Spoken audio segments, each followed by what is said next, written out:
Omar El-Béchir, lui, est de retour à Khartoum. Le président du Soudan est descendu de son avion l'air triomphant cet après-midi, levant sa canne en l'air, accueilli en star par son gouvernement et par les journalistes. Omar El-Béchir a donc quitté Johannesburg quelques heures plus tôt, malgré l'interdiction de sortie du territoire prononcée par la justice sud-africaine.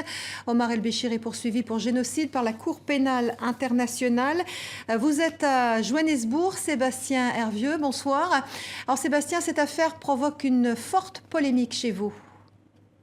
Ah oui, Linda, les réactions sont vives ici du côté des organisations des défenses des droits humains et des observateurs. Les mots qui reviennent le plus souvent, eh bien, ce sont déception et trahison. Trahison par rapport aux valeurs que l'Afrique du Sud est censée incarner, notamment dans le sillage de Nelson Mandela. L'Afrique du Sud, je vous le rappelle, fut un pays qui fut pendant longtemps une boussole morale pour l'Afrique, partisan de la justice internationale. Alors cette affaire montre toutefois que la justice sud-africaine est bien indépendante, mais ce sont les autorités qui sont ici accusées, soupçonnées d'avoir planifié en amont la visite du président soudanais, et donc tout en sachant très bien qu'elle susciterait des critiques. Sébastien, comment expliquer justement cette attitude du gouvernement sud-africain ? Il faut bien rappeler, Linda, que ces dernières années, la diplomatie sud-africaine a de plus en plus d'accents anti-occidentaux, en dénonçant notamment les interventions extérieures. On se rappelle du cas libyen.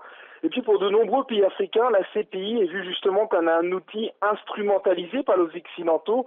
Et ils aiment bien rappeler que toutes les personnes poursuivies, eh bien, elles sont africaines. Alors le mot d'ordre, c'est des solutions africaines aux problèmes africains. Pretoria a peut-être aussi besoin de se réaligner avec le reste du continent. On se souvient de cette vague de violence xénophobe au début d'année dans le pays qui a été critiquée en manque de solidarité africaine. Et si l'Afrique du Sud, qui a perdu son rang de première puissance économique du continent, veut garder le leadership du continent, eh bien, elle se doit d'envoyer des signaux à ses voisins africains. Sébastien Hervieux à Johannesburg, merci pour ces précisions.